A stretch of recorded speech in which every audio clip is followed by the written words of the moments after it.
Hey everybody, welcome to the Stock Car Spectacle. I'm Ian Jortson. I'm Mike Gamble. I'm Nick Kinzel. Yeah, I'm Connor Vaughn. And hey, we got it right. Hey.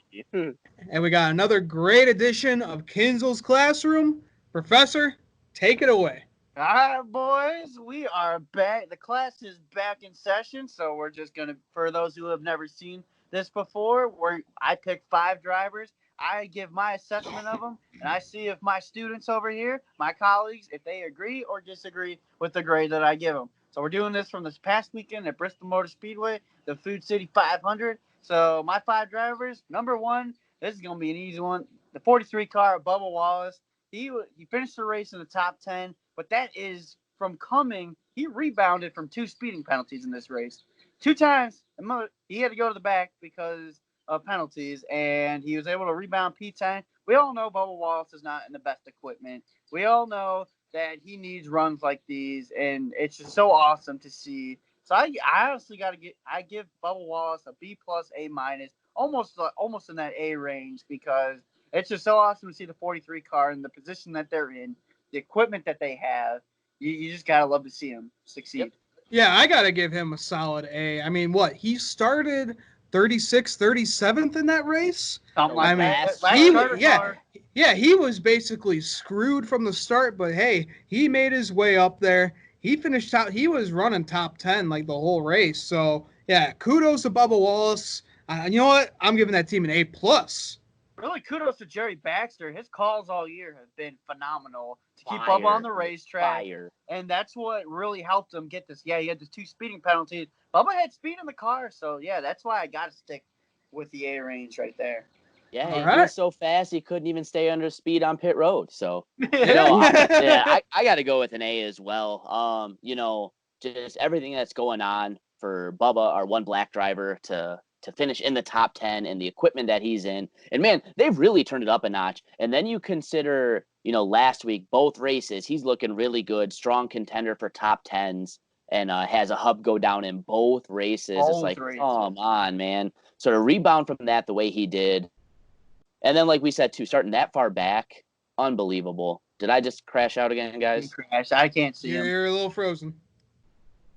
All right, there you go. Did I crash out again? But yeah. No, anyway, though, Bubba killed it. Got to give him an A. And like you guys said, I've been so happy with the way him and Jerry Baxter have been working. They better stay together for a long time, because they're taking their C+ team and putting out A's almost every week. Oh, yeah. Yeah, A+ for me as well. Starting that deep, 2 speeding penalties. I mean, he pretty much had to come from the back 3 times at Bristol to finish top 10. So definitely A+ for me. They've definitely hit on something. I was skeptical about Jerry Baxter at first, but it seems like they've really found their pairing with Bubba. So definitely A+ for Bubba this week. That what he did was very hard. Oh, yeah. All right. So moving on. Driver number 2. This is Michael McDowell, P14.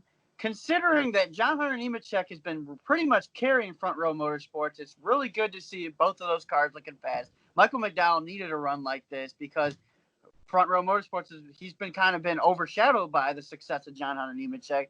So I'm going to give that team an A-, honestly. They haven't really performed where they need to be, where John Hunter has been performing. So to see a solid top 15 run for this team, I got to give them an A-.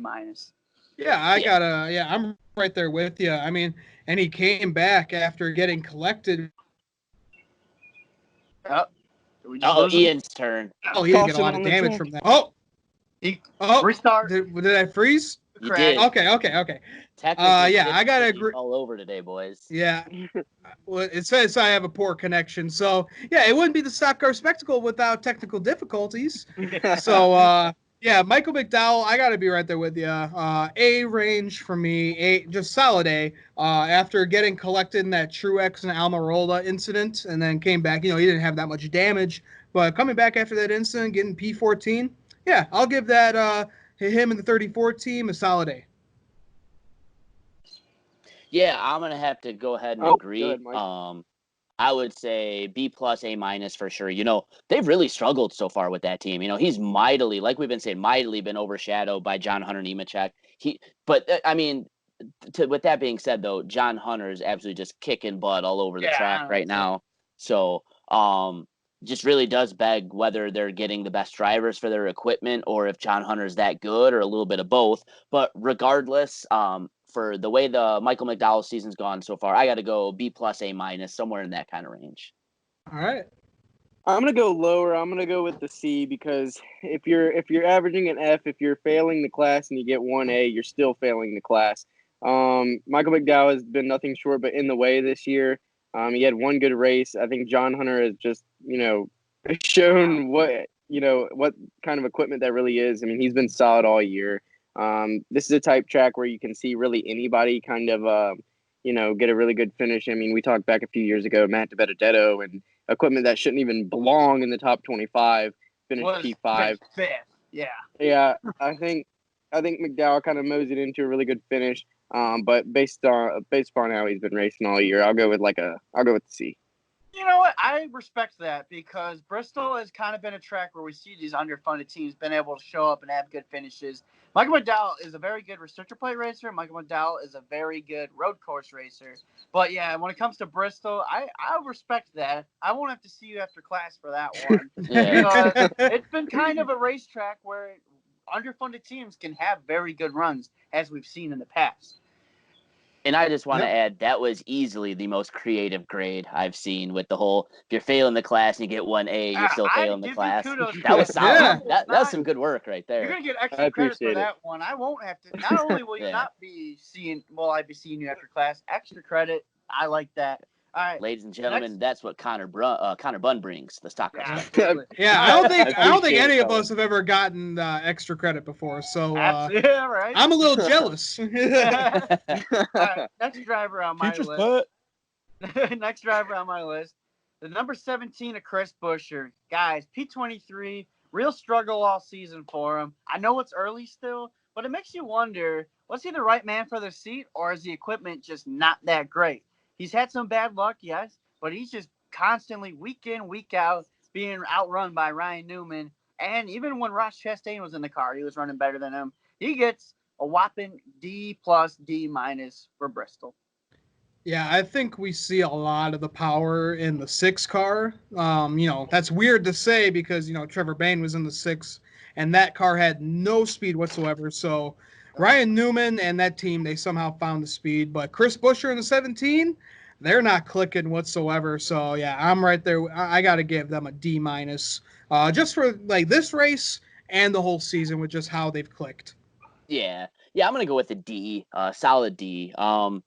Just like we've said for a little while here, that was my debate at the end of last year, if you guys remember, when we were finishing up last year's season. Is this the right move for him? I know he didn't really get much of a choice because technically through some loophole he was still a Roush driver. Yeah, but I kind of had a feeling we were going to find out whether the Roush equipment really was that bad in certain instances or if Chris Buescher was that good. And I think we're starting to see that, JTG is ahead of Roush in some aspects. Maybe not the 6 car because Newman's looked fast at times this year, but I think that's just Ryan Newman bringing his experience over and his sponsors and everything that he brings to the table. I really don't like it for Buescher because I hate it for the guy because I think he is a really good ambassador for the sport, really good guy. I'd really like to see him getting back to running up front a little more and kind of contending for top 10. So, but been a really big struggle for him so far in that 17. Again, for me, an F. This is the guy that they booted Stenhouse out for and was, kind of labeled him to be the guy that was kind of helped turn around Roush. And it really feels like they've really just had their foot in the mud and haven't really gone anywhere. I guess the only thing that he's done a little bit better that Stenhouse didn't do with the 17 is maybe bring it home in one piece. But in terms of finishes and stuff, they have not been there. Buescher was good in JTG and stuff, but just to be in that equipment and guarantee it's not the best. But to label the guy as to help turn around, and Roush made it seem like this is the guy that they really wanted all along. Still having him under contract and stuff, and for him to step out and perform the way he has, I'm still gonna have to go with an F for the guy. Oh, absolutely. So I'm terribly sorry, Chris Buescher, driver of the 17. You do not make the grade this week.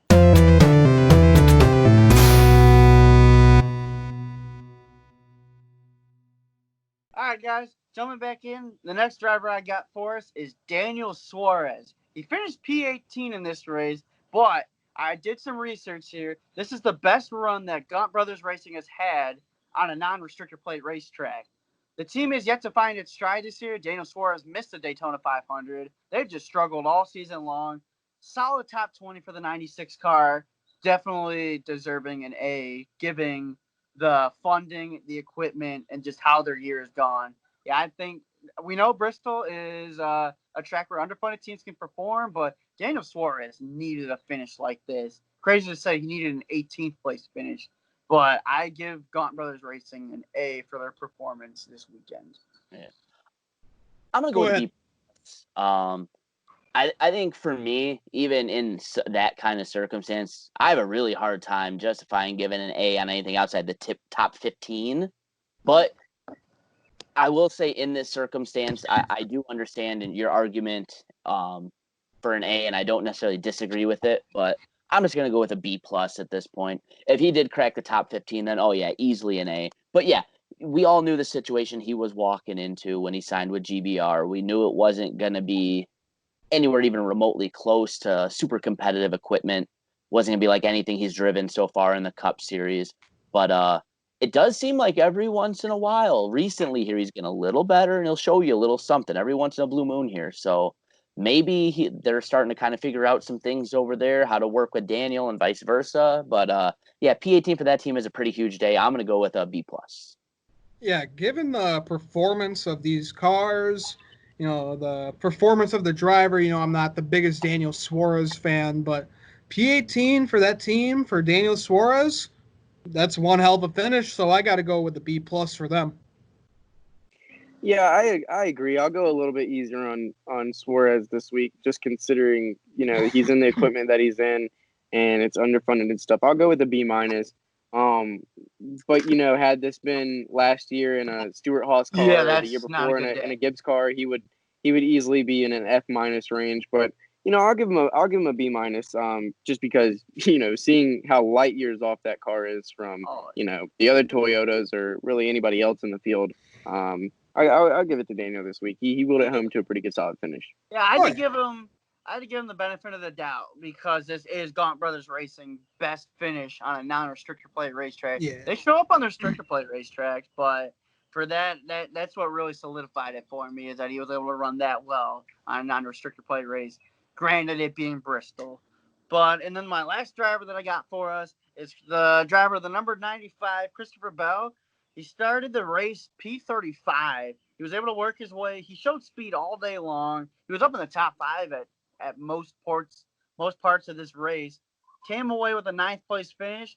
But this team has really turned their season into the right direction here. These past, past 3, maybe 4 races that we've been back. So I'm gonna give them the team a B for that day, for this race. Solid day for Christopher Bell. This is like normal Christopher Bell that I'm starting to see here, and I'm proud of the team for really stepping it up in the right direction. Yeah, I'll go ahead and give the 95 team. I'll give them a B plus or so.